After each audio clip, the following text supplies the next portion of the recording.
Salut, c'est Mika pour Maxi Protect. Aujourd'hui, présentation d'un pistolet à plomb en 4,5 mm, donc qui va tirer des Diabolos. Aujourd'hui, on utilisera des Pro Match de chez Gamo. Alors, il a une particularité, c'est qu'il contient 21 plombs via son chargeur à chaînette, ce qui est très intéressant puisqu'on aura une grande contenance et du coup une séance de tir beaucoup plus longue. Alors, on va le déballer. Alors, cette petite boîte en carton, tout simplement. Il fonctionne avec une sparklette de CO2. À savoir que c'est une arme sous licence, donc la reproduction est conforme à l'originel. Voici le bébé. Donc alors, on va retrouver ce fameux chargeur à chaînette qu'on abordera tout à l'heure au moment de charger les plombs. Très intéressant, avec l'endroit pour la sparklette de CO2. Système de blowback, très intéressant. Une sûreté de détente. Un bouton d'évacuation de chargeur sur la droite, mais qui est démontable et qui peut être permuté sur la gauche pour les gauchers, ce qui va être intéressant également. Bouton de sécurité ici, on vient mettre la sûreté en bas et on vient pousser pour remonter pour défaire la sûreté. D'accord? Donc là, l'arme est neutralisée. Ici, l'arme est en fonction. D'accord? Vous avez les organes de visée réglables en dérive, pas en hauteur, mais elles sont marquées de points orange pour pouvoir mettre en joue assez rapidement avec les repères de couleur. Voilà, vous avez un petit rail ici qui vous permet de mettre une petite, vous avez un petit rail ici qui vous permet de venir mettre un petit pointeur laser ou une petite lampe tactique, hein, selon les goûts et les couleurs, ça c'est vous qui voyez. La culasse est en alliage, le bruit est très bien reproduit. Voilà, je pense que j'ai fait le tour. Au niveau de la crosse et du grip, on est très bien. De toute façon, comme je vous disais, c'est un PPQ, hein, que ce soit le PPQ en 43 de chez Umarex en gamme T4E ou le PPQ 9PAK, c'est exactement la même chose. Au niveau du poids, on est sur 860 grammes, annoncé à 3 joules, environ 100-105 mètres secondes. L'ayant passé au chronomètre, je ne peux que valider ces chiffres puisque il a sorti exactement environ 100 ou 110 mètres, ça dépendait des tirs. Voilà, au niveau de l'autonomie, pareil, vous pourrez faire jusqu'à 3 chargeurs de 21 coups. Avec une sparklette de CO2 en 12 grammes.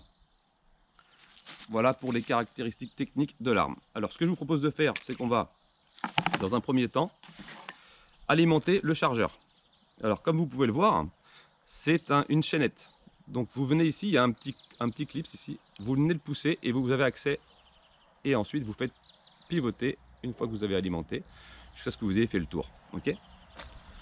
Alors 21 plombs, c'est pas négligeable puisque la plupart des pistolets, alors à part les babies, vous proposent des chargements de 21, mais autrement en plomb on est plus sur du 2 x 8, donc 16 coups au maximum, et ensuite on passe là sur du 21. Donc pour mettre le plomb c'est assez simple, hein, c'est indiqué ici. Donc vous avez le sens de l'insertion du plomb, donc peut-être vers l'avant. J'ai essayé de vous montrer, c'est pas forcément évident.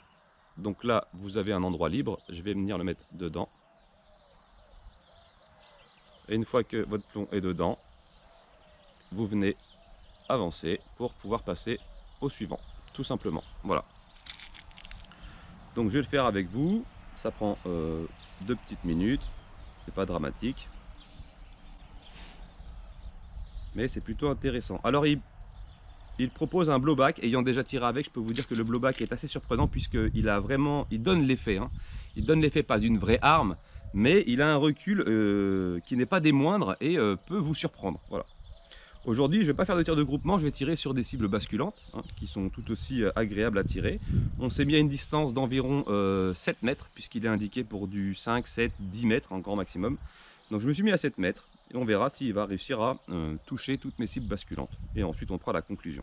Alors autant vous dire que la qualité est au rendez-vous, puisque sur une précédente vidéo, je n'ai eu aucun incident de tir, et je dis bien aucun incident de tir sur 3 chargeurs de 21 coups. Ce qui est plutôt agréable.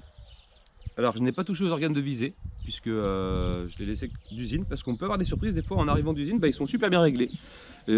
À force d'essayer des armes, je me suis rendu compte que on a tendance à vouloir toucher un peu à tout, et que des fois quand ça arrive d'usine c'est super bien réglé, donc voilà. Bon, des fois c'est pas le cas du tout, mais c'est vrai que des fois on touche des trucs et puis on s'embarque dans des réglages, un peaufinement des réglages qui ne servaient à rien, puisque on avait déjà absolument des réglages à peu près corrects de base. Voilà. Après, on savoir que les réglages prennent du temps, il faut faire le canon.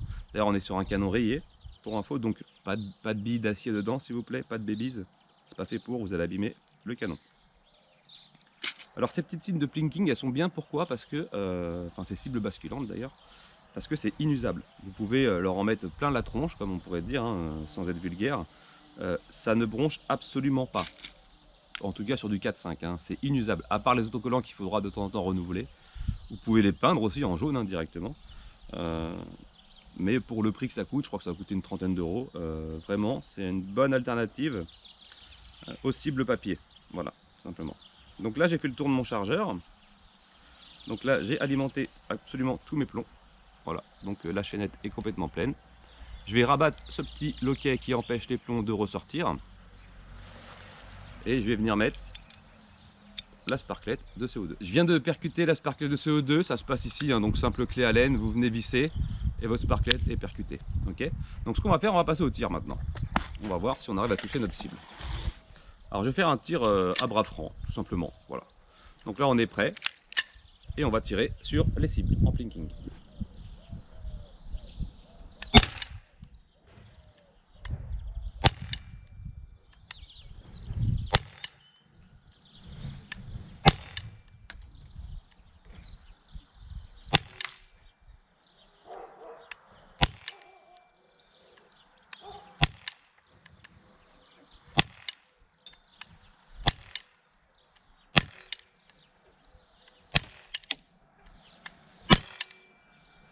Vraiment précis et on a une bonne sensation de ça tape. Hein.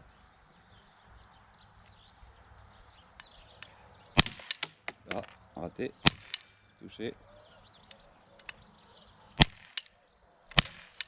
raté. Vous avez vu ce petit qui met là, ces petits à-coups qui met là, c'est sympa. Hein. Ah. Ok, là-haut. Ok. Et on a fini le chargeur. Donc là, encore une fois, pour recharger, ça va, c'est vite. Hein. Vous rappuyez, vous reprenez vos plombs. Je vais en remettre quelques-uns pour finir parce que j'en ai raté 2-3. Allez, on est reparti pour un tir. Let's go. Ok.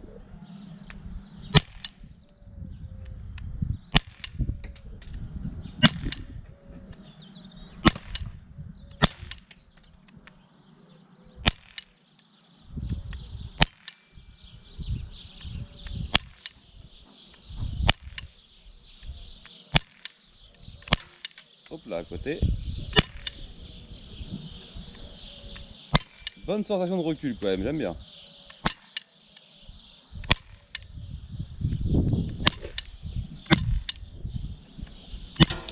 Ah, à côté. À côté. Mais, oh. Bon bah j'ai fini.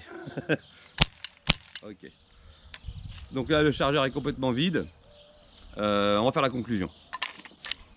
Écoutez, très bien.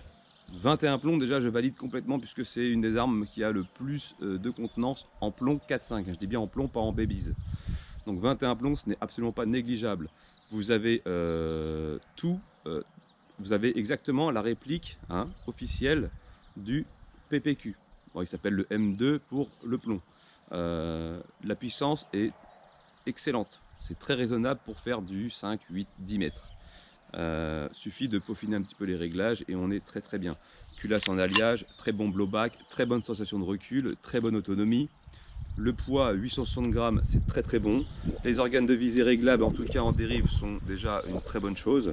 Le système de mise en sûreté, très très bien pour les enclencher. Voilà. Le système de sortie de chargeur qui peut être mis de l'autre côté pour être qui est ambidex du coup. Voilà, donc pour moi, je valide complètement. Ok. Je vous remercie de regarder la vidéo. Si ça vous a plu, je vous dis à plus tard pour une prochaine. Tchuss.